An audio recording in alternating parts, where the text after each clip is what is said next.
जनाजा पढ़ते हैं। अरे दुनिया के जनाजे एक तरफ, साबिर का जनाजा, साबिर का जनाजा। अब आइए बिला ताखिर में दावत दूँ जनाब हाफिज़ व कारी फारूक निज़ामी साहब के बिला से, जो कि सरजमीन निम्बाड़ा से हमारे दरमियान तशरीफ लाएँ। हज़रत इंशाअल्लाह ताला इस्लाही बयान करेंगे और हज़रत का जो भी बयान इंशाअल्लाह नियत करेंगे, जो भी सुनेंगे इंशाअल्लाह अमल करेंगे इंशाअल्लाह। आइए हज़रत का इस्तक़बाल तकबीर व रिसालत की सदा के साथ करते हैं। नाराए तकबीर, नाराए रिसालत, नाराए रिसालत, नाराए तकबीर, नाराए रिसालत। अस्सलामु अलैकुम व रहमतुल्लाहि व बरकातुहू। अल्हम्दुलिल्लाहि रब्बिल आलमीन वस्सलातु वस्सलामु अला सय्यिदिल अंबिया'i वल मुरसलीन, अम्मा बअद। फ़अऊज़ु बिल्लाहि मिनश शैतानिर रजीम, बिस्मिल्लाहिर रहमानिर रहीम। या अय्युहल्लज़ीना आमनुत्तक़ुल्लाह व कूनू मअस-सादिक़ीनिल करीम व नहनु अला ज़ालिका लमिनश शाहिदीन वश-शाकिरीन वज़-ज़ाकिरीन वल्हम्दुलिल्लाहि रब्बिल आलमीन। आइए हम और आप सब मिल करके गुंबद खज़रा में आराम फरमाने वाले आका, दोनों आलम से भीख देने वाले मुस्तफ़ा सल्लल्लाहु अलैहि वसल्लम की बारगाह गुहरबार में अक़ीदत व मोहब्बत के साथ गुंबद खज़रा का तसव्वुर बांध करके दुरूद पाक पढ़ें। अल्लाहुम्मा सल्लि अला सय्यिदिना व मौलाना मुहम्मदिन मअदिनिल जुदी वल करम व आलिहि व बारिक व सल्लिम अलैहि। सलातो व सलामुन अलैका या रसूलल्लाह या हबीबल्लाह सल्लल्लाहु अलैहि वसल्लम। हजार बार बशोयम दहन ज़ो मुश्क गुलाब, हुनूज़ नाम तो गुफ्तन कमाल बेअदबीस्त। और आला हज़रत फरमाते हैं अल्लाह की सरताबा कदम शान है ये, इंसान नहीं इंसान वो इंसान है ये। और कुरान तो ईमान बताता है इन्हें, और ईमान ये कहता है मेरी जान है ये। अज़ीज़ान मिल्लत इस्लामिया,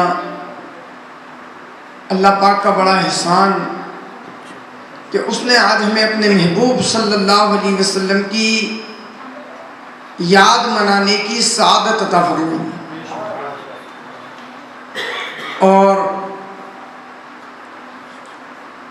दरबारे खुदाबंदी के अंदर हम सब हाजिर हैं। पास ही में दो अल्लाह के नेक बंदे आराम कर रहे हैं। तो किताबों के अंदर आता है इंद ज़िक्र सालिहीन तनज़्ज़लुर रहमा, अल्लाह वालों के ज़िक्र के वक्त में रहमत इलाही का नुज़ूल होता है। और हम जिस महफिल पाक के अंदर तशरीफ़ फरमा हैं, ये सिर्फ सालिहीन की महफिल नहीं बल्कि तमाम अंबिया व मुरसलीन अलैहिस्सलातु वस्सलाम के भी पेशवा यानी जनाब मुहम्मद रसूलुल्लाह सल्लल्लाहु अलैहि वसल्लम की महफिल पाक है। तो जब अल्लाह वालों के जिक्र के वक्त में रहमत इलाही का नुज़ूल होता है, तो जो तमाम अंबिया की भी सरदार हैं उनके जिक्र के वक्त में किस तरीके से रहमत की बारिश होती होगी। अब आप तवज्जो के साथ चंद मिनट में गुफ्तगू आप लोगों से करने के लिए हाजिर हुआ हूँ। आप समाअत करेंगे और उम्मीद है अल्लाह की रहमत से कि मैं भी शरीयत के दायरे में रह करके बोलने की कोशिश करूँगा। इस अंदाज में गुफ्तगू करूँगा कि आपकी समझ में आ सके। ऐसा ना हो कि मैं बोलूँ क्या और आप समझें क्या। यहाँ पे छोटे छोटे बच्चे भी हैं, नौजवान भी हैं, बुजुर्ग भी हैं। तो कोशिश यही होगी कि आप सबको मेरी बात समझ में आए। इस महफिल से बच्चे भी फ़ायदा उठाएं, जवान भी फ़ायदा उठाएं और बूढ़े भी फ़ायदा उठाएं। बस एक ख़ास गुजारिश ये है कि इंसान जो है ख़ताओं का पुतला है। गलती इंसान से होती है ना, गलती इंसान से होती है। अल्लाह पाक फरमाता है कि मेरा बंदा जब मेरी बारगाह के अंदर तौबा करता है तो मैं अपने बंदे के गुनाह को माफ़ कर देता हूँ। और अल्लाह पाक ने कुरान पाक में हुक्म इरशाद फरमाया, या अय्युहल्लज़ीना आमनू तूबू इलल्लाहि तौबतन नसूहा। अल्लाह पाक सच्ची तौबा करने वालों की तौबा को कबूल फरमाता है। और एहसान, इतना बड़ा एहसान फरमाता है कि वो जब बंदा तौबा कर ले तो उसके गुनाह तो माफ़ कर ही देता है। जितने गुनाह माफ़ हुए उसके बदले में उस बंदे को नेकी भी अता फरमाता है। तो मैं भी बशर होने के नाते, इंसान होने के नाते, हो सकता है मुझसे भी कोई गलती ख़ता सरजद हो जाए। तो ये जो कैमरामैन इस्लाम भाई, इनसे गुजारिश करूँगा कि अगर ये प्रोग्राम को लाइव चला रहे हों तो बराए करम इस लाइव को बंद कर दें। रिकॉर्ड करना चाहें तो रिकॉर्ड कर लें। वाकई में आपको लगे कि यार मैं सही बोला तो उसको फिर बाद में आप चला दें सोशल मीडिया के ऊपर, क्योंकि जाहिर सी बात है, आपने देखा होगा, आप सब भी करीब करीब सभी सोशल मीडिया का इस्तेमाल करते होंगे, मोबाइल का यूज़ करते होंगे। तो जैसे मैंने यूट्यूब के ऊपर क्लिक किया, कादरी चैनल या बरकाती चैनल जो भी, उसको सर्च किया और चलाया। उसके बाद जितनी देर मेरा जी चाहा मैंने सुना, उसके बाद उसको मैंने बंद कर दिया। तो हो सकता है सबकत लिसानी की वजह से मैं कोई ऐसा जुमला बोलूँ कि वो मेरा जुमला सुन तो ले और वो जुमला गलत मेरी ज़बान से निकला। अब आपके सामने तो मैं तौबा कर लूँगा, मगर ये जो लाइव प्रोग्राम चल रहा है ना, यूँ समझ लीजिए कि पता नहीं कहाँ लोग देखते होंगे इसको। तो ये जो वाकई में बड़े बड़े उलमाए किराम होते हैं, जो मुफ्तियाने किराम होते हैं, उनका तो माशाल्लाह समझ में आता है कि उनको लाइव चलाया जाए। लेकिन मुझ जैसे निकम्मे को अगर लाइव चला दिया और कुछ गलती होगी तो समझ लीजिए मेरी खैर नहीं है। और फिर मैं वापस लाइव किस तरीके से आकर के तौबा करूँगा, ये भी मुझे इसका इल्म नहीं है। तो बराए करम आपकी मोहब्बतों का बहुत शुक्रिया कि आप लोगों ने इस प्रोग्राम को इस तरीके से मैनेज किया, बेहतरीन अंदाज के अंदर। यहाँ पे नातखानी चल रही थी और सामाईन भी माशाल्लाह, इस बात की मैं तायद करता हूँ कि जो ज़ौक़ व जज्बा हमारे जावत के अंदर है बहुत कम देखने को मिलता है अल्हम्दुलिल्लाह। इस अंदाज के अंदर, जबकि अभी देखा जाए तो शादी ब्याह का मौसम है, एक बड़ी तादाद है जो क्या बोलते हैं ऐसे जलसे जुलूसों के अंदर इस वक्त शिरकत नहीं करती। मगर मैं आपको यही कहना चाहूँगा कि आपके दिल में अल्लाह और उसके रसूल की मोहब्बत और साथ ही साथ में आले रसूल की मोहब्बत, जो आपको इस सर्दी के मौसम के अंदर, जबकि सर्दी अभी खैर अभी चमकी है थोड़ी थोड़ी, लेकिन बंदे का जी चाहता है कि बस यार मैं जाकर के जल्दी से सो जाऊं बिस्तर के ऊपर, लेकिन आपने अपने बिस्तरों को छोड़ा, नींद की कुर्बानी दी और आप महफिले मिलाद मुस्तफ़ा सल्लल्लाहु अलैहि वसल्लम के अंदर तशरीफ़ लाए। अब मेरी तो कोई औकात नहीं है कि मैं आपको कुछ इनाम दूंगा या कुछ तोहफा पेश करूंगा, लेकिन हाँ, एक ऐसी हस्ती है, एक ऐसी अजीम ज़ात है जिसके सदक़े अल्लाह पाक ने कुल कायनात के वजूद को बख्शा है। अगर आप वाकई में दिल की गहराइयों के साथ उस महबूब का तज़किरा सुनने के लिए तशरीफ़ लाए हैं तो इंशाअल्लाह मेरे आका ज़रूर आपके ऊपर नज़र रहमत फरमाएंगे, क्योंकि मेरे आका के दरबार से कोई खाली नहीं जाता। मुस्तफ़ा जान रहमत के दरबार के अंदर जो आता है, मेरे आका उसकी तमन्ना से ज़्यादा अता फरमाते हैं। और आला हज़रत फरमाते हैं, मंगता का हाथ उठते ही दाता की देन थी। मतलब यहाँ तो ज़बान खोलना पड़ती है, मेरे आका के दरबार के अंदर हाथ उठाने की नौबत भी नहीं आती, उससे पहले मेरे आका करम की बारिश फरमा देते हैं। आला हज़रत फरमाते हैं कि मंगता का हाथ उठते ही दाता की देन थी, दूरी कबूल अर्ज़ में बस हाथ भर की है। तो हम गुलाम, हम फ़कीर भी मुस्तफ़ा जान रहमत के दरबार करम के अंदर हाजिर हुए हैं। इंशाअल्लाह मेरे आका नजर इनायत फरमाएंगे तो बेड़ा पार हो जाएगा। और मैंने देखा, और एक बड़ी तादाद आपके अंदर भी ऐसी होंगी जिन्होंने हज की सआदत हासिल की होगी, उम्रे की सआदत हासिल की होगी। आप यकीन माने, जब मेरे आका के दरबार के अंदर पहुंचता है ना बंदा, मैं अपनी जात की बतला रहा हूँ कि मेरे आका के दरबार के अंदर जब जाकर के खड़ा होता है, गुंबद खजरा को देखता है तो देखता ही रह जाता है। उसकी वो हैरत में पड़ जाता है कि मैं यहाँ मांगू तो क्या मांगू। ऐसा दरबार है मेरे आका का। बस आका करम फरमाए कि हम सबको अपने दरबार की हाजिरी अता फरमाए। अल्हम्दुलिल्लाह आपकी दुआओं से मैं काजी साहब की बिला की शफ़क़तें बतलाऊँ, मैं आपको मुख्तसर में, फिर इंशाल्लाह आगे की गुफ्तगू शुरू करूँगा। 2017 के अंदर मैं भी मदीने पाक के अंदर हाज़िरी की सआदत हासिल की मैंने। तो रबीउन नूर शरीफ की 12वीं शब हमें मदीने शरीफ के अंदर करना थी। तो जो टूर लेकर के जाता उससे पहले ही बात की थी कि भाई हम पहले मदीने शरीफ चलेंगे, फिर बाद में मक्का शरीफ चलेंगे, क्योंकि रबीउल अव्वल का वक्त बिल्कुल करीब आ चुका था, 12वीं शब। तो हम वहाँ पे गए। अल्हम्दुलिल्लाह हजरत से मेरा राबता हुआ वहाँ पे। तो मैं तो पहली मरतबा गया था और हजरत 2-3 मरतबा जा चुके थे। तो मुझे तो पता बताने के अंदर देर लगी, मगर ये कब्र के अंदर अभी सुन रहे हैं आप, यकीन माने इन्होंने बुलाया तो मुझे, मगर मेरे पहुंचने, इनके पास पहुंचने से पहले ये हमारी होटल के ऊपर तशरीफ लिया है, यकीन माने। खैर अल्लाह की बारगाह में दुआ है कि परवरदिगार आलम इनकी कब्र पे रहमत और अनवार की बारिशें बरसाए। आज आप सब ने मिल करके महफिल मिलाद मुस्तफ़ा सल्लल्लाहु अलैहि वसल्लम का इनेकाद किया। आप सब जहन बनाएं, हमारा हम सब का जहन हो, हम सब की आरज़ू हो, हम सब की ये ख्वाहिश हो कि मैं या रसूलुल्लाह मौत आने से पहले आपका दरबार ज़रूर देख लूँ।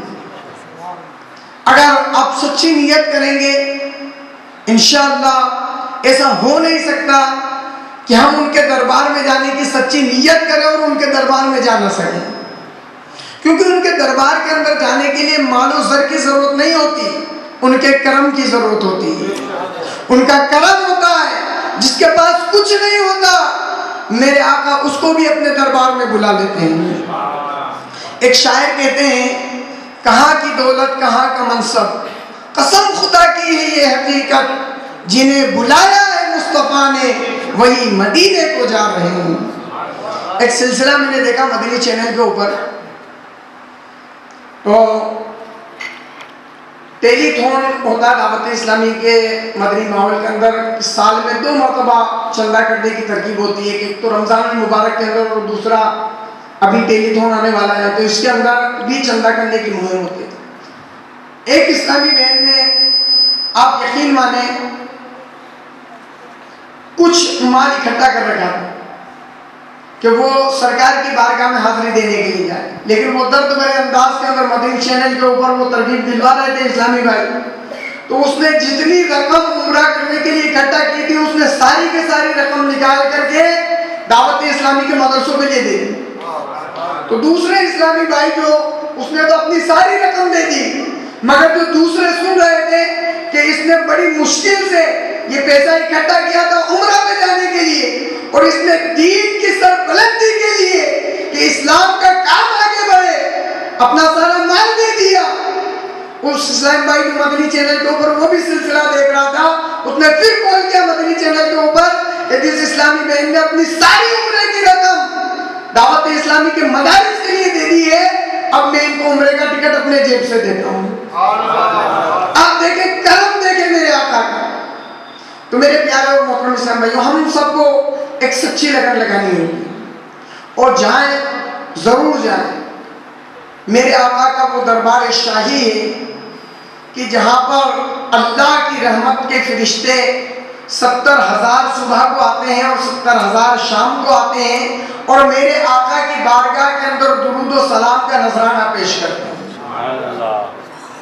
अच्छा, आपको भी महफिल के अंदर बैठ करके 1 बार, 2 बार, 3 बार, 4 बार, 5 बार अगर दुरूद शरीफ पढ़ने का मौका मिले तो आप इसको यूं हल्के में ना लें। तो मेरे आका ने फरमाया कि मैं अपने गुलामों के दुरूद को खुद सुनता हूँ। आज हमारी अगर छोटे मोटे किसी आदमी से पहचान हो जाए, मुलाकात हो जाए, उससे ताल्लुकात अगर हो जाए, या कोई अपने वक्त का बड़ा MLA, अपने वक्त का बड़ा सियासतदान आदमी हमारे साथ खाली फोटो खिंचवा ले, तो आप यकीन माने उसके साथ की तस्वीर कभी हम स्टेटस पे लगाते हैं, कभी लोगों तक शेयर करते हैं, दोस्तों तक पहुंचाते हैं। क्या वजह कि मैं इतने बड़े आदमी के साथ मुझे फोटो खिंचाने की सादत मिली। आप सब कुर्बान जाओ कि तुम जिस नबी के गुलाम हो, जिस नबी के सदके से अल्लाह ने कुल कायनात को बनाया, उस महबूब के ऊपर आप दुरूद पढ़ते हैं। वो महबूब आपके दुरूद और सलाम को खुद मुलाहिजा फरमाते हैं। तो ये कम सादतों की बात नहीं है। और इसके बरक्स जो है हमारी सोचें नेगेटिव हो चुकी हैं, हमारे तसव्वुरात उधर नहीं जाते, हमारी सोचें हमने कमजोर बना रखी हैं। बस महफिल मिलाद मुस्तफ़ा सल्लल्लाहु अलैहि वसल्लम के अंदर अगर हम आए तो हमारा अंदाज भी एक ये सुस्ती वाला नहीं होना चाहिए। हमें खुश होना चाहिए, खुश चेहरे के ऊपर मुस्कुराहट होनी चाहिए कि मौला तेरा शुक्र है कि लोग माल के लालच में, दुनियावी सरवत के लालच में आकर के लोग पता नहीं क्या क्या करते हैं। हम सिर्फ तेरी और तेरे महबूब की मोहब्बत में तेरे महबूब का मिलाद मनाते हैं। और मिलाद मुस्तफ़ा सल्लल्लाहु अलैहि वसल्लम वो अजीम चीज है कि महबूब के मिलाद को खुद पूरी कायनात का खुदा भी मनाता है। आप देखें कुरान करीम की आयत मुबारक देखें, अल्लाह पाक ने इरशाद फरमाया इन्नल्लाह व मलाइकतहु युसल्लूना अलन नबी या अय्युहल्लज़ीना आमनू सल्लु अलैहि व सल्लिमू तस्लीमा। दुरूद पाक पढ़े अल्लाहुम्मा सल्ली अला सय्यिदिना व मौलाना मुहम्मदिन मअदिल जुदी वल करम व आलिहि व बारिक व सल्लिम अलैहि सलातु व सलाम अलैका या रसूल अल्लाह। आप देखें अल्लाह पाक ने हुक्म दिया कि नमाज पढ़ो, अल्लाह पाक ने हुक्म दिया रोजा रखो, अल्लाह पाक ने हुक्म दिया ज़कात दो, अल्लाह पाक ने हुक्म दिया हज करो। ये सारे अहकामात खुदावंद कुद्दूस ने दिए, मगर ये सब काम खुद अल्लाह पाक नहीं करता। ना अल्लाह पाक नमाज पढ़ता है, ना रोजा रखता है, ना वो ज़कात देता है, ना हज करता है, वो ये सब नहीं करता। मगर एक फेल, एक काम ऐसा है जो खुद खुदा भी करता है और अपने बंदों को हुक्म भी इरशाद फरमाता है। वो क्या है? इन्नल्लाह व मलाइकतहु युसल्लूना अलन नबी या अय्युहल्लज़ीना आमनू सल्लु अलैहि व सल्लिमू तस्लीमा। अल्लाहुम्मा सल्लि अला सय्यिदिना व मौलाना मुहम्मदिन मअदिल जुदी वल करम व आलिहि व बारिक व सल्लिम अलैहि सलातु व सलाम अलैका सय्यदी या रसूल अल्लाह या हबीब अल्लाह सल्लल्लाहु अलैहि वसल्लम। रात के 11 बजे, शायद 11 से भी प्लस हो गए होंगे, आप सब माशाअल्लाह खुली आंखों से बयान सुन रहे हैं। मतलब आपकी आंखें खुली हैं और चेहरा भी करीब करीब सभी का थोड़ी थोड़ी देर में सुभान अल्लाह कहने के लिए खुल रहा है। वक्त वैसे ऐसा है कि आंख बंद हो जाती है और चेहरा, मुंह खुल जाता है, मगर अल्लाह का शुक्र है कि आपका मुंह भी खुला है और आंखें भी खुली हैं। अल्लाह करे ये कुछ देर और खुली रहे, क्योंकि मेरी नीयत यही होती है कि मैं अहम तरीन टॉपिक के ऊपर बात करता हूँ। 1 मिनट भी कोशिश यही होती है मेरी कि आपको हमारी कौम का वक्त ज़ाया न किया जाए। जब हमारी कौम एक मकाम पर इकट्ठी हो जाए तो हमारी कौम के सामने ऐसा दर्स दिया जाए, ऐसा पैगाम पहुंचाया जाए कि जिसके जरिए से हमारी कौम के अंदर सुधार पैदा हो, हमारी कौम के अंदर परिवर्तन आए। वरना तो फिर रस्में तो हम बरसों से अदा करते आ रहे हैं। आप में से एक बड़ी तादाद होगी जो क्या बोलते 40 साल से महफिल में जाते आते होंगे, 50 साल से महफिल में आते जाते होंगे, लेकिन अभी तक जिंदगी में कोई तब्दीली नहीं आई। तो इसका मतलब ये नहीं है कि हमारी महफिलों से पैगाम नहीं दिया जाता, पैगाम दिया जाता है। आप जहन बनाएं कि उस पर अमल करने का जज्बा पैदा करें। आपके जहन से निकाल दे। बहुत सारे लोग महफिल में इसलिए भी नहीं आते, क्या वहां जाएंगे कुछ नसीहत की बात होगी तो हो सकता है अमल करना पड़े। तो जिंदगी इसी का नाम है, अमल से जिंदगी बनती है, जन्नत भी जहन्नम भी। ये खाकी अपनी किस्मत में न नारी है न नूरी है।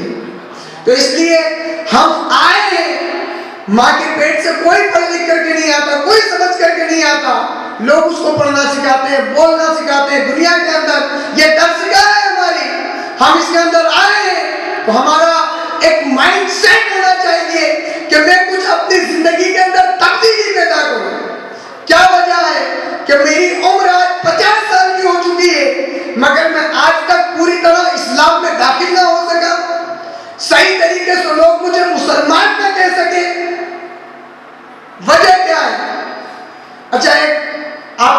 चोट करने वाली बात बतलाता हूं।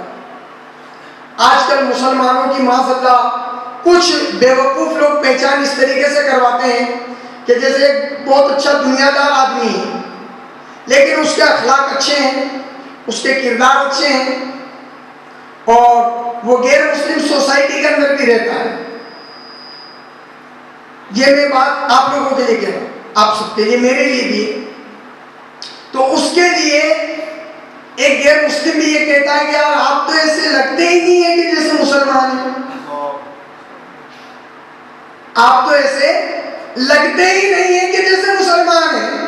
और फिर दो मुसलमान वो उसमें वो क्या कहते हैं, मिर्च मसाला लगा के, हाँ यार इसका तो कैरेक्टर बहुत अच्छा है और वाकई में ऐसा लगता ही नहीं कि ये मुसलमान है। आप समझ रहे हैं, बज़ाहिर तो मेरी तारीफ हो रही है इस बात के अंदर कि मैं ऐसा लगता ही नहीं हूं कि मैं मुसलमान हूं, मैं ऐसा लगता ही नहीं हूं कि मुसलमान हूं, बल्कि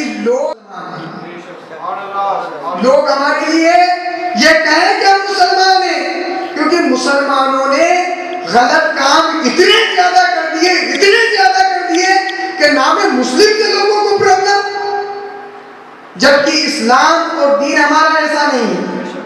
हमारे दीन के अंदर जितनी सच्चाई, जितनी हक़ानियत, जितनी बरबरियत हमारे दीन के अंदर है, दुनिया के किसी मजहब के अंदर इतनी हक़ानियत नहीं है। आप देखें हमारे बुजुर्गों की तारीख को उठा करके देखें। मैंने पढ़ा कि बाबी के लोग जब अपने सालाना मेलों के अंदर जाते थे तो वो अपनी बहन बेटियों को मुसलमानों के हवाले करके चले जाते थे।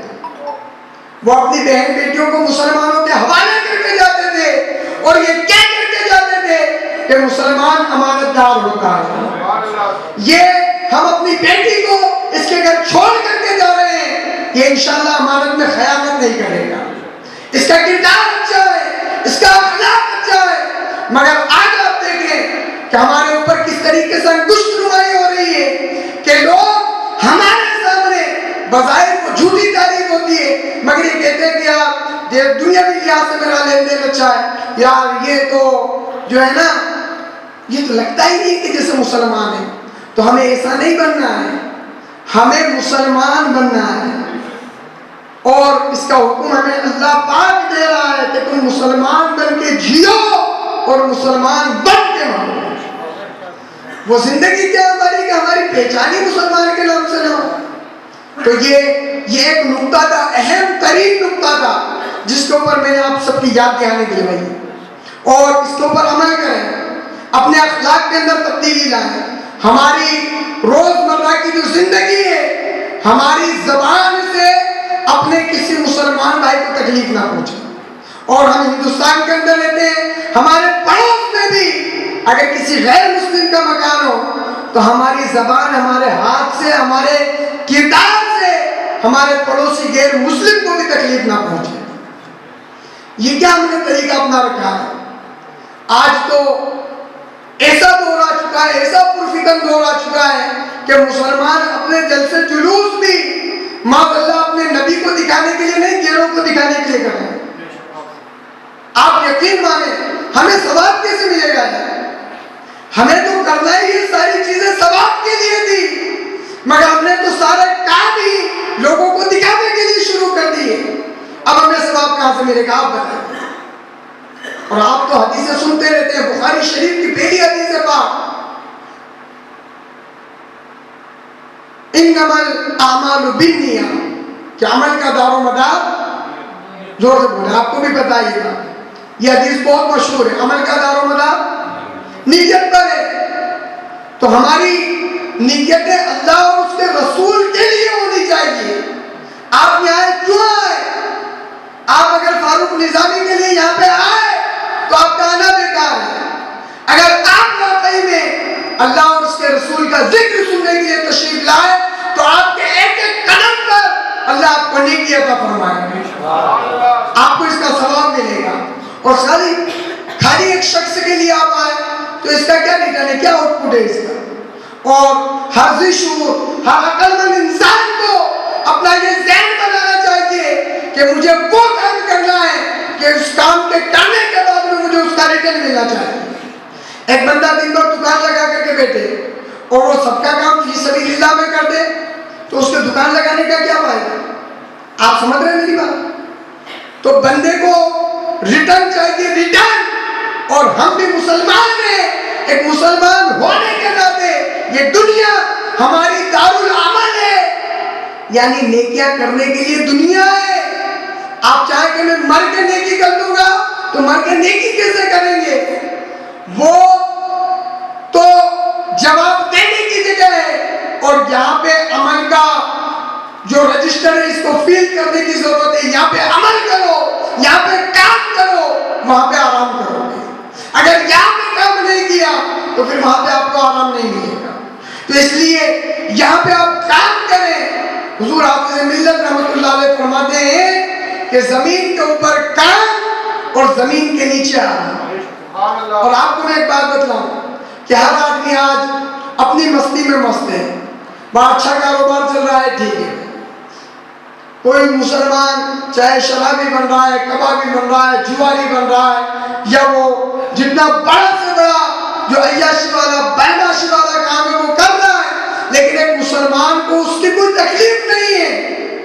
हमारा ज़हन बताया, अगर हमारे पड़ोस का बच्चा शराब पीने लग जाए तो हमें कोई तकलीफ नहीं, हमारा पड़ोसी अगर जुआ खेल रहा है हमें कोई तकलीफ नहीं है।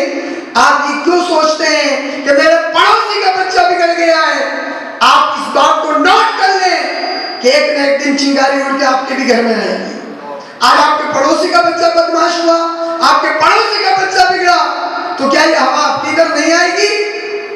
इसलिए हमें अल्लाह पाक ने जो पैदा फरमाया और हुजूर का उम्मती बनाया, सिर्फ इतना कहकर के खुश होने की जरूरत नहीं है कि हम तो हुजूर के गुलाम हैं। सुनो, अल्लाह ने अपने महबूब की उम्मत को जो मकाम दिया, जो दर्जात दिए, वो किस वजह से दिए?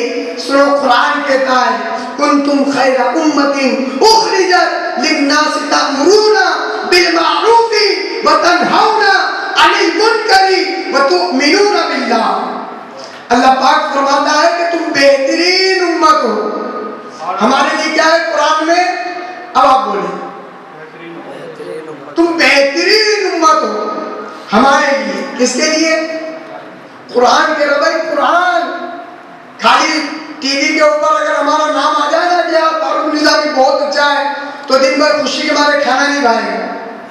और अखबार के अंदर नाम आ जाए, और वो भी इंडिया के टॉप लेवल के अखबार के अंदर अगर नाम आ जाए, तो फिर तो मैं कपड़ा में भी नहीं समाऊंगा। लेकिन आप अंदाजा लगाएं कि जिस उम्मत का जिक्र अल्लाह ने अपनी सबसे पाकीज़ा और मुक़द्दस किताब, ऐसी किताब, लारैब किताब जो कभी मिटने वाली नहीं है, जिसकी हिफाजत का जिम्मा खुद खुदावंद कुद्दूस ने लिया है, उस मुक़द्दस किताब के अंदर अल्लाह ने हमारा जिक्र फरमाया। और जिक्र किस अंदाज में फरमाता है? कुंतुम खैरा उम्मतिन, तुम बेहतरीन उम्मत हो। किस लिए? अब हमें बेहतरीन क्यों कहा गया? अच्छा, मैंने कुछ काम अगर अच्छा किया हो और लोग मुझे बेहतरीन कहें, फिर तो थोड़ा बहुत मेरा खुश होना वाजिब भी है। और मैं काम ही अच्छे ना करूं तो फिर जाहिर सी बात है लोग मुझे अच्छा कैसे कहें? लेकिन अल्लाह ने कहा कि तुम बेहतरीन उम्मत हो, इसलिए कि तुम भलाई का हुक्म देते हो। हमें बेहतरीन किस लिए कहा? तुम भलाई का हुक्म देते हो, बुराई से मना करते हो, और फिर आखिर में रब फरमाता है कि और तुम अल्लाह पर ईमान रखते हो। हमें बेहतरीन कहने की वजह, अब मैं मुसलमान होने के नाते ही अपने दीन से मुंह छुड़ाऊं, अपने दीन से दूर भागूं, अपने नबी की हदीसों से दूर भागूं, तो आप बताएं कि फिर मेरे को बेहतरीन कौन कहेगा? इसलिए मुआशरे के बिगड़ते हुए हालात पर आज हमें सिर्फ तबसरा और तस्करा करने से कुछ नहीं होना है। आज अगर अल्लाह ने आपको माल दे रखा है, तो आप अपने माल के जरिए से अपने पड़ोसी मुसलमान की मदद कीजिए। और मदद करने से मुराद ये नहीं है कि सिर्फ उसको पैसा दे दिया फ्री हो गए। अल्लाह आपको तौफीक दे, अगर आपके पास माल नहीं है तो कम से कम अपने पड़ोसी मुसलमान मुसलमान को अच्छा मशवरा दे दो, अच्छी सलाह पेश कर दो। अगर उसका बच्चा बिगड़ रहा है तो उसको मोहब्बत के साथ बुला करके समझा दो। इंशाअल्लाह आपके लिए पैसा तो नहीं खर्च किया, मगर आपकी बात मान करके अगर आपके पड़ोसी मुसलमान का बच्चा राह रास्त पर रहा, वो अच्छे अमल करता रहा, वो नमाजी बन गया, वो दीन का काम करने वाला बन गया, तो इंशाअल्लाह आपके पैसा देने से भी ज्यादा सवाब आपको उसको समझाने का मिलेगा। और ये बात तो मैं आपके पड़ोसी के लिए कह रहा हूं, लेकिन आप ये ज़हन रखें कि आज अल्लाह ने हमें औलादें अता फरमा रखी है। किसी के एक औलाद, किसी के दो औलाद, किसी के 3 औलाद, 4 औलाद। जिसके औलाद नहीं होती वो रोता है, पता नहीं कोई गरीब नवाज की बारगाह में मन्नत लेकर के जा रहा है कि बेटा हो जाए, बेटी हो जाए। किसी के बेटे ही बेटे हैं तो बेटी की तमन्ना लेकर के बारगाह ख्वाजा में पहुंचता है। किसी के पास में बेटियां ही बेटियां हैं तो बेटे की तमन्ना। कुल मिला करके लोगों के दिल के अंदर हिर्स से तमन्ना है कि मेरे औलाद हो जाए। लेकिन हमने एक ऐसी तादाद भी देखी है जो औलाद होने के बावजूद कभी कभी ये कहती हुई सुनाई देती है कि इससे अच्छा तो मैं बेऔलाद था। आपने भी सुना होगा ऐसी ऐसी निकम्मी औलादें जो अपने माँ और बाप को गालियां दे रही हैं, अपने माँ और बाप से आंखों में आंखें मिला के बात कर रही हैं। मुसलमानों, तुम भूल गए कुरान का दर्स। तुम्हें तो तुम्हारे रब ने हुक्म दिया कि जब तुम्हारे माँ और बाप इन दोनों में से कोई भी एक बूढ़ापे को पहुंच जाए तो तुम इनके साथ में भलाई की बात करना, अच्छाई की बात करना, तुम इनके सामने उफ तक मत करना।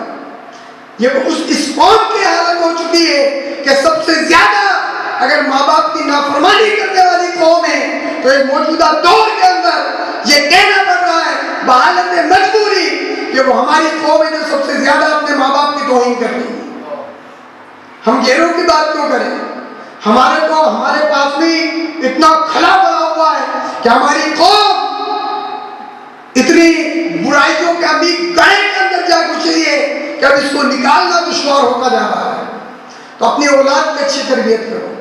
अच्छी औलाद की तरबियत आप करेंगे तो इंशाअल्लाह ये आपकी औलाद बड़ी होकर के आपकी फरमाबरदार तो रहेगी सही, अल्लाह और उसके रसूल की फरमाबरदार भी बन जाएगी।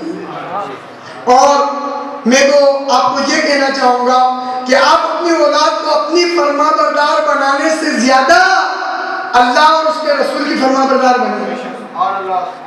अगर अल्लाह रसूल की फरमाबरदार औलाद है आपकी तो इंशाअल्लाह वो आपकी भी फरमाबरदार रहेगी। जो औलाद अल्लाह रसूल की फरमाबरदार नहीं होती वो अपने माँ बाप की फरमाबरदार कैसे बन सकती है? तो उम्मीद है कि मेरी बातें आपको समझ में आ रही, समझ में आ रही बात है। बहुत ज्यादा कड़वी, बहुत ज्यादा कड़वी। और ये कोई बाहर से आने वाला है ना बेचारा, वो तो कर ही नहीं पाता इतनी कड़क बात, क्योंकि मैं तो आपके साथ ही रहता हूँ और मैं मुआशरे के हालात को, यहाँ के जो हालात हैं या हमारे निंदारा के हालात ले लीजिए, अतराफ के जो हालात हैं, इनसे मैं आशना हूँ। इसलिए मुझे आज इतनी बात कहने की जुर्रत पैदा हो रही है कि आज हमारी औलादों के अंदर एक बड़ी तादाद है जो अपने बाप माँ को बहुत ज्यादा सता रही है। आपको मैं एक हैरत अंगेज बात बताऊं। एक शख्स के यहाँ पे मैं ताज़ियत करने के लिए गया। ताज़ियत समझते हैं आप सब? ताज़ियत उसको कहते हैं कि किसी के घर में अगर इंतकाल हो जाए तो 3 दिन तक उसके घर जाएं और उसको तसल्ली दें, उसको सब्र की तलकीन करें और उसके पास में कुछ देर बैठे ताकि धीरे धीरे धीरे धीरे उसका दिल बहल जाए। ये ताज़ियत है कि एक मुसलमान किसी मुसलमान के इंतकाल के वक्त उसके घर जाए, वहाँ बैठे और उसका गम हल्का करे, उससे ताज़ियत करे। इसको ताज़ियत कहते हैं। इसी तरीके से इयादत कहते हैं उस काम को कि अगर आपका कोई मुसलमान भाई बीमार हो जाए तो उसकी खैरियत पूछने के लिए जाए, इसको इयादत करना बोलते हैं। और ताज़ियत इंतकाल के ऊपर 3 दिन का हुक्म ताज़ियत का है, तो ताज़ियत करने के लिए भी बंदा जाए, इयादत करने के लिए भी बंदा जाए। तो हमें जो मैं आपको मैसेज दे रहा हूँ, जो पैगाम पहुँचा रहा हूँ, वो अहम तरीन पैगाम है। हो सकता है हमारे इसमें भी कोई ऐसा हो। अगर वो ऐसा हो तो दिली दिल में तौबा करें। मैं एक शख्स के घर गया, आप यकीन माने बिल्कुल ओरिजिनल बात, कहाँ गया ये नहीं बताऊंगा क्योंकि बहुत सारे लोग जहन तोड़ा लेते कि यार ये तो वहां का किस्सा। एक जगह मेरा जाना हुआ सैयद साहब, आप यकीन माने उसके तीसरे दिन उसकी माँ का इंतकाल के तीसरे दिन में जब उसके घर पहुंचा, सफर करके गया मैं तकरीबन 10-20 किलोमीटर का सफर।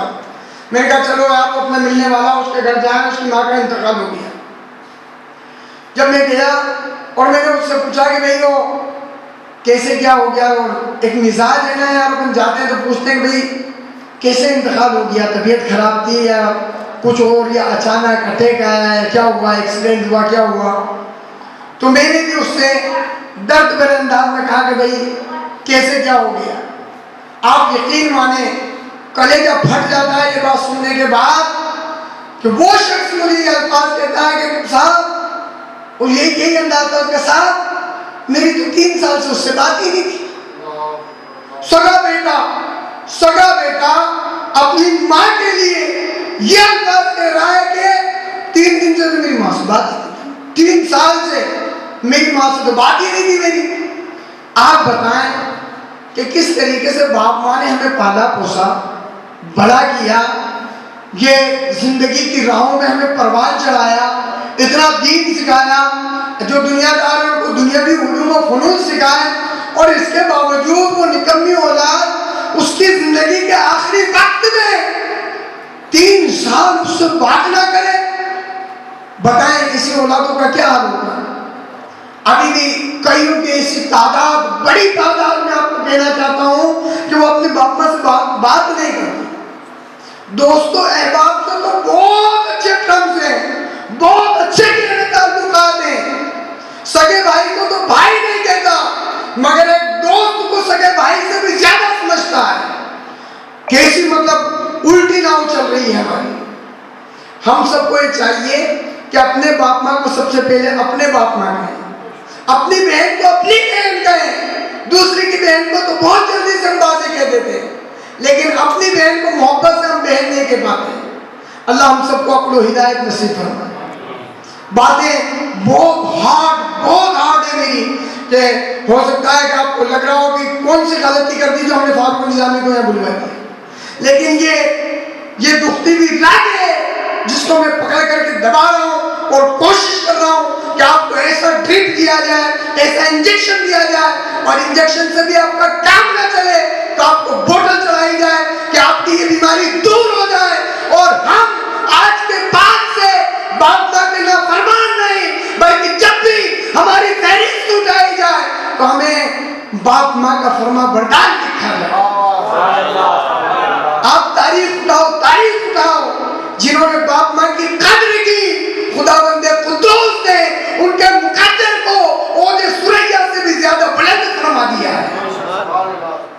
आप तारीख उठाएं, तारीख को उराक पढ़ें, आप इस्लाम से दूर मत हटे। हमारा दीन वो दीन है जो बचपन से लेकर के कब्र में जाने तक की तालीम हमारा प्यारा इस्लाम सिखाता है। माँ बाप की फरमा बरदारी। सरकार सैयदना बाबा फरीदुद्दीन गंज शकर रहमतुल्लाह तआला अपने वक्त की अजीम हस्ती। बाप माँ अपनी औलाद की तरबियत दुरुस्त कर। बाबा फरीदुद्दीन गंज शकर रहमतुल्लाह अलैह, नाम सुना आपको? सबने सुना नाम। अगर आपके बच्चे नहीं जानते हो तो उनको बताओ कि इस दुनिया के अंदर बाबा फरीदुद्दीन गंज शकर रहमतुल्लाह अलैह अल्लाह के बहुत बड़े बुजुर्गों के अंदर इनका शुमार होता है। बाबा फरीदुद्दीन गंज शकर रहमतुल्लाह अलैह अपने मुसाहिबीन के साथ में थे और अपने दोस्तों से कहने लगे कि मेरी कभी नमाज तहज्जुद भी नहीं छूटी है। अब कहो सुभान अल्लाह। क्या फरमाया आपने? नमाज तहज्जुद भी नहीं छूटी। जब आपकी वालदा को पता चला कि मेरा बेटा फरीदुद्दीन कहता है कि मेरी नमाज फजर नहीं छूटी, तो आपकी वालदा ने कहा कि बेटा फरीदुद्दीन, तुझे पता है कि ये क्या तेरा कमाल है तो तेरी आज तक कोई नमाज तहज्जुद नहीं छूटी। औलाद की सही तरबियत का सलीका बता रहा हूं। आपकी वालदा मोहतरमा फरमाती है कि बेटा फरीद, ये कोई तेरा कमाल नहीं है, ये कमाल तो मेरा कमाल है कि मैंने तुझे कभी बगैर वुजू के दूध नहीं पिलाया। ये बाप माँ की तरबियत है। और जब बाप माँ की तरबियत होती है तो औलाद फिर अल्लाह और उसके रसूल की फरमा बरदार होती है। इन्हीं का दूसरा वाक़या आपने सुना होगा कि आपको शकर, गंज शकर, गंज के माने होते हैं खजाना, और शकर आप सब समझते हैं चीनी, शकर, गंज शकर का खजाना जो लक़ब मशहूर हो गया पूरी दुनिया के अंदर। बाबा फरीदुद्दीन को गंज शकर के नाम से पहचाना जाता है। तो सुनिए, आपने अपनी माँ की इस अंदाज में फरमाबरदारी की कि आपकी माँ अपने लख्ते जिगर की इस अंदाज में तरबियत करती थी कि बेटा तू नमाज पढ़, अल्लाह तुझे शकर अता फरमाएगा। सबने सुन रखा मशहूर वाक़या। आप रहमतुल्लाहि तआला अलैह की वालिदा आपको वुजू का हुक्म देती, और जब खुदा व रसूल की नाफरमान हुई तो बड़ी होकर के फिर वो हमें भी चाटे लगाती है, फिर वो हमें भी घर से बाहर निकालती है। इसलिए मेरे आका के हुक्म पर अमल करो। मेरे नबी ने इरशाद फरमाया कि तुम अपनी औलादों को 3 बातों की तरबियत करो, 3 बातों की नसीहत अपनी औलादों को करो। मेरे आका फरमाते हैं तुम अपनी औलाद को अपने नबी की मोहब्बत सिखाओ। मेरे आका ने क्या फरमाया? तुम अपनी औलाद को अपने नबी की मोहब्बत सिखाओ, तुम अपनी औलाद को कुरान की मोहब्बत सिखाओ। और तीसरे नंबर पर मेरे आका फरमाते हैं मेरे अहले बेटे अतहार की मोहब्बत अपनी औलादों को सिखाओ। तो ये इन बातों पे अगर हम अमल करेंगे, तरबियत करेंगे, तो हमारी औलाद फरमाबरदार होगी। तो बाबा फरीदुद्दीन के अंदर शकर रहमतुल्लाह अलैह जंगल के अंदर नमाज पढ़ रहे हैं, नमाज का वक्त आया, इधर आप अल्लाह के हुजूर झुके हैं, उधर घर पर आपकी वालिदा मोहतरमा अल्लाह रब्बे कायनात की बारगाह में अर्ज करती हैं परवरदिगार आलम मैं तेरी बारगाह का फरमाबरदार, मुझको फरमाबरदार बनाने के लिए अपने बेटे फरीदुद्दीन के मुसल्ले के नीचे रोजाना शक्कर की पुड़िया रख दी थी। मेरा मकसद मेरे रब ये है कि मैं अपने बेटे को तेरी बारगाह में झुकाने वाला बना दूं। ए परवरदिगार, आज मेरा बेटा फरीदुद्दीन जंगल के अंदर है, वो नमाज पढ़ेगा, अगर उसको शक्कर न मिली तो वो मुझसे नहीं बल्कि तेरी बारगाह से मायूस हो जाएगा। क्योंकि आपकी वालिदा जो तरबियत करती थी वो यही करती थी कि बेटा नमाज पढ़, अल्लाह तुझे शक्कर अता फरमाएगा। वो ये नहीं कहती थी कि बेटा तू नमाज पढ़, मैं तुझे शक्कर दूंगी। वो अल्लाह का भरोसा दिलाती थी।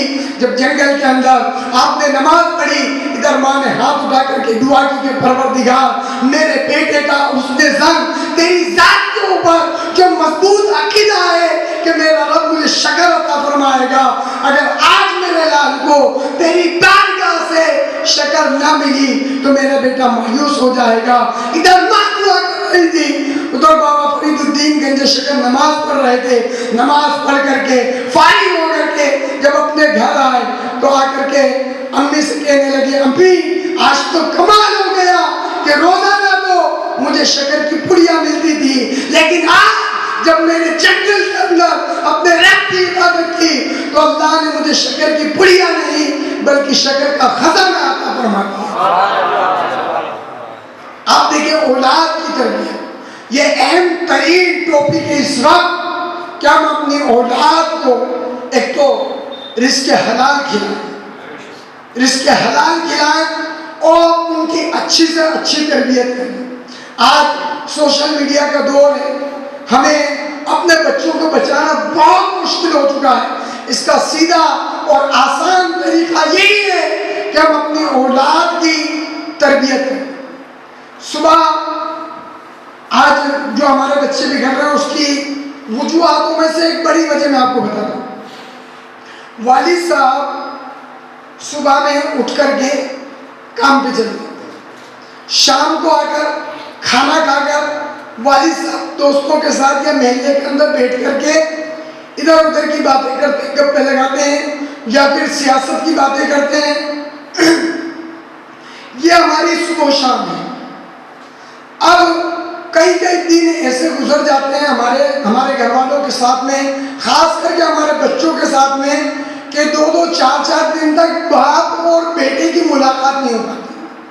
क्योंकि जिस वक्त बच्चा स्कूल जाता है उस वक्त बच्चे के पापा सोते रहते हैं, जब बच्चा स्कूल से घर आता है तो पापा ड्यूटी पे होते हैं, और जब बच्चा घर में रहता है तो उस वक्त पापा दोस्तों के साथ होते हैं। या आजकल की औलादों का भी अंदाज निराला हो गया कि पापा भी दोस्तों के साथ बैठक में है तो बेटा भी मोबाइल लेकर के अपने दोस्तों के साथ में या तो पबजी चला रहा है या फिर कुछ और चला रहा है।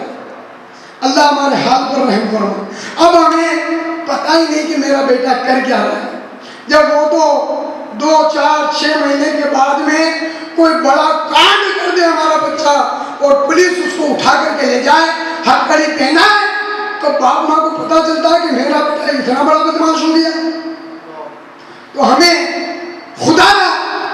रोज अपनी औलादों से मिलने की जरूरत है। जिस तरीके से आप अपनी दुकान के कस्टमर को, आइए सर बैठिए, मैं आपके लिए चाय मंगाता हूँ, पानी मंगवाता हूँ, चाय नहीं चलती कॉफी मंगवाता हूँ, चाय कॉफी नहीं पीते, एक कस्टमर है वो आपको पैसा दे करके जाएगा, चाय कॉफी नहीं पीता तो आप उसके लिए ठंडा मंगवाने के लिए तैयार हैं।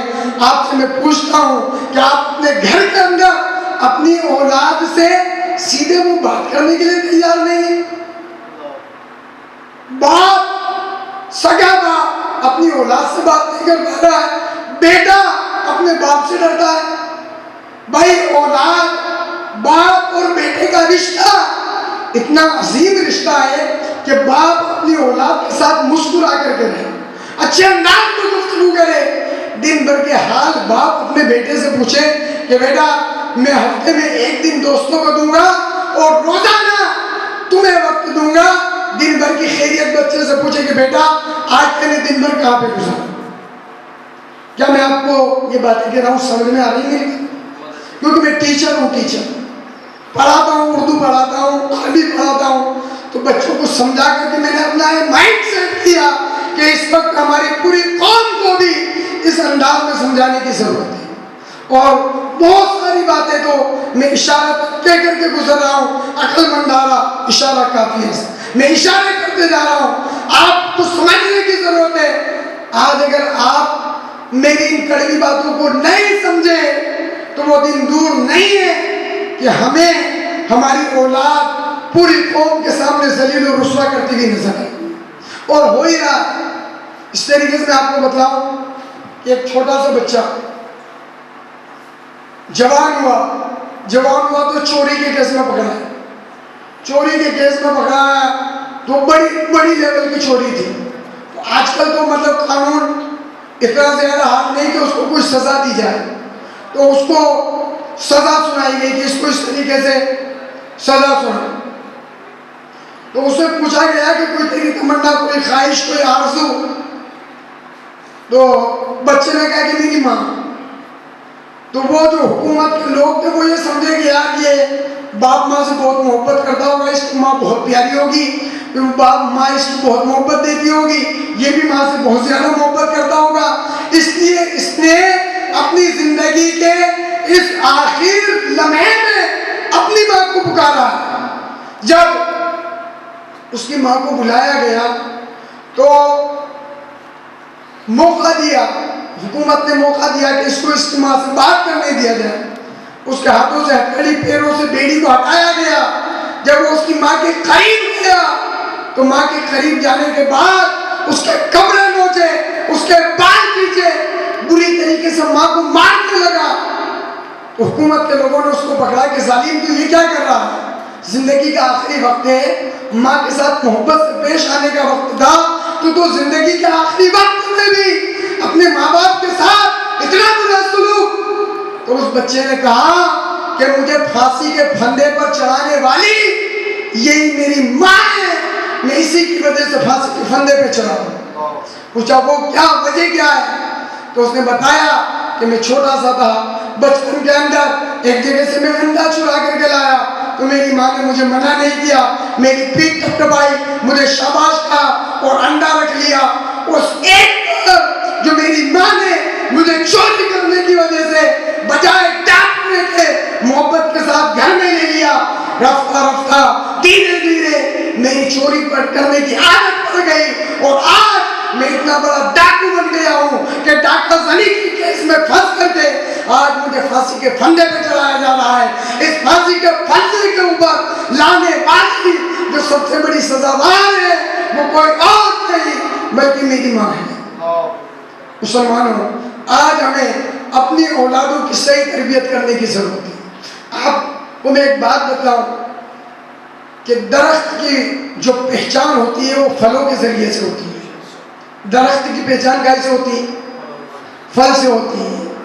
अगर फल मीठा होगा तो लोग कहेंगे कि अच्छा दरख्त है, और अगर फल खट्टा होगा या कड़वा होगा तो लोग कहेंगे दरख्त दुरुस्त नहीं है।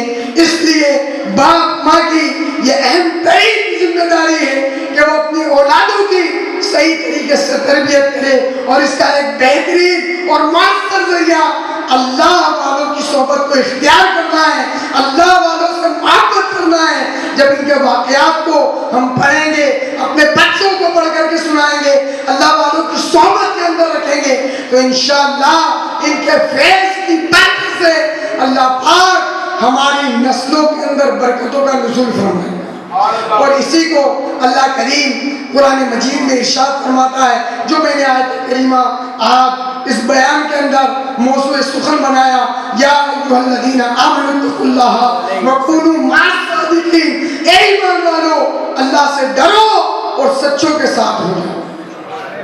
तो अल्लाह से डरो और सच्चों के साथ हो जाओ। ये पैगाम किसके लिए? डायरेक्ट या अय्युहल्लज़ीना इत्तकुल्लाह नहीं कहा गया, बल्कि साथ में कहा आमनू। कुरान में पैगाम हमारे लिए कि ऐ ईमान वालों। आप कहें कि फारूक निजामी को हमने बुलाया और हम ही को चिल्ला करके चले गए, तो कुरान में आपके लिए हुक्म है, मेरे लिए हुक्म है कुरान के अंदर कि मैं आपको नसीहत करूं, खुद भी अमल करूं, ताकि हमारे लोग दीन के सही रास्ते के ऊपर गामजन हो चुके हैं। मैं अल्लाह की बारगाह में दुआ करता हूँ कि हमारे उस्मान गनी साहब ने अपने बेटे की विलादत की खुशी में मिलाद मुस्तफ़ा का इनेकाद किया, और दूसरी निस्बत काज़ी शहर सैयद मोहम्मद आकिल साहब क़िबला रहमतुल्लाह तआला अलैह, इनके इसाले सवाब की जो 21 तारीख फिक्स है, इस यादगार को कायम रखने के लिए 2-2, 3-3 निस्बतें, और शायद उस्मान भाई के साथ कोई और भी इस्लामी भाई शामिल है। जब मैं उधर था तो ऐलान सुन रहा था, तो अल्लाह ने उस्मान भाई को लड़का अल्लाह पाक ने इनको बेटे की दौलत से माला माल किया। अल्लाह करीम इनके बच्चे को बेहतरीन हाफिज कुरान, कारी कुरान, आलिम बामल और मुफ्ती इस्लाम बनाए। आप सब भी नियत करें, आपके पास 2, 3, 4, 5 औलादें, कम से कम इनमें से अपनी एक औलाद को हाफिज कुरान बनाओ, एक औलाद को आलिम दीन बनाओ, और अच्छी जो माइंडेड खोपड़ी हो ना उसको हाफिज आलिम बनाओ। हमारे मुआशरे में भी ये भी एक बड़ा सरदर्द है कि जिसका दिमाग नहीं चलता, जो कुंद ज़हन का हो, शक्ल शबात अच्छी नहीं, उसको कहते हैं कि हजरत ये स्कूल भी नहीं पढ़ने के लिए जाता है, इसका दिल नहीं लगता, ट्यूशन लगाता हूँ तो नहीं पढ़ता, इसको जो है ना आप हाफिज कुरान बना दें।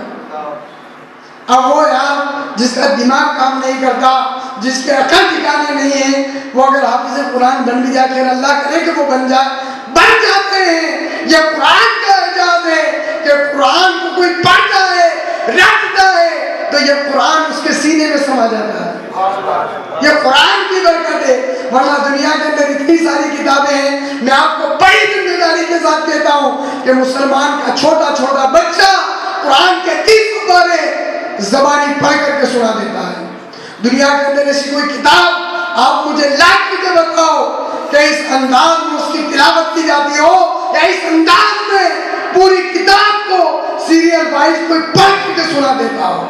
यह कुरान की बरकत है, यह कुरान का एजाज है कि मुसलमान का बच्चा हाफिज कुरान बनता हुआ नजर आता है।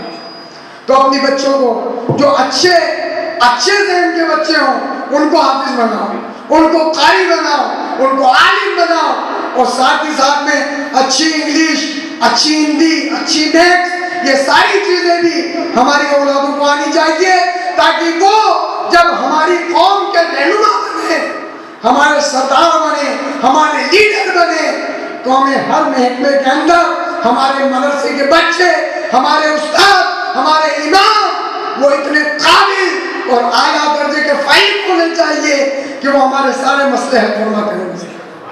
और इसकी एक मिसाल आपको जावत के काजी शहर सैयद आकिल साहब किबला की जात के अंदर मैंने ही नहीं बल्कि दुनिया ने देखा कि अल्लाह ने आपको दुनियावी उलूम भी बेहतरीन अंदाज में अता फरमाया और दीन का इल्म भी बेहतरीन अता फरमाया। और इनके बाप माँ पे सदके जाऊं कि इनके बाप माँ ने इतना ज़हीन बेटा इस्लाम की खिदमत के लिए चुन करके दिया, जो अपने वक्त का बेहतरीन राइटर, शानदार किताबत उर्दू में लो, हिंदी में लो, इंग्लिश में लो, या लोग तो खाली नेगेटिव पॉइंट ही ढूंढते रहते हैं, लोग तो खाली माइनस माइनस ढूंढते रहते हैं। आप सैयद साहब में वो था, ये था, वो था। मैंने देखा कि अल्हम्दुलिल्लाह अल्लाह ने इनकी खुशखत इतनी बेहतरीन किताबत कलम चलाते तो ऐसा लिखते हैं जैसे उर्दू छाप रखी हो। अभी भी आप देखें इनकी तहरीर देखें, इंग्लिश देखें बेहतरीन, हिंदी देखें शानदार।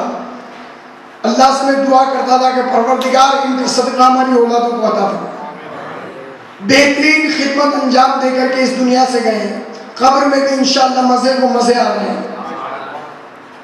ये पैगाम आप सबके लिए, अपनी औलाद को अनपढ़ गवार में, छोटे छोटे बच्चों को मुसलमानों ने, नाबालिग बच्चे हमारे मजदूरी कर रहे हैं, दुकानों पे जा रहे हैं, रूखी सूखी खा लो, रूखी सूखी कम खाओ, ज्यादा शादियों की रस्मों के अंदर आज बहुत टाइम बाद इतने अहम तरीन मौजू के ऊपर मैं आपसे गुफ्तगू कर रहा हूं। रूखी सूखी खाओ, रूखी सूखी, एक टाइम की सब्जी को 2 टाइम खा लो, मगर अपनी औलादों को बेहतरीन दीन सिखाओ, दुनियावी उलूम भी सिखाओ, तो आपका बच्चा आपके स्कूल के अंदर फर्स्ट होना चाहिए। सिर्फ स्कूल नहीं बल्कि पूरे शहर के अंदर आपका बच्चा टॉपर होना चाहिए। अभी तो माइंड ही सेट नहीं है हमारे बच्चों का माइंड ही सेट नहीं है अभी तो हमारा प्लान सेट नहीं है कि हम ये जहन भी बना लें कि मुझे टॉप में रहना है।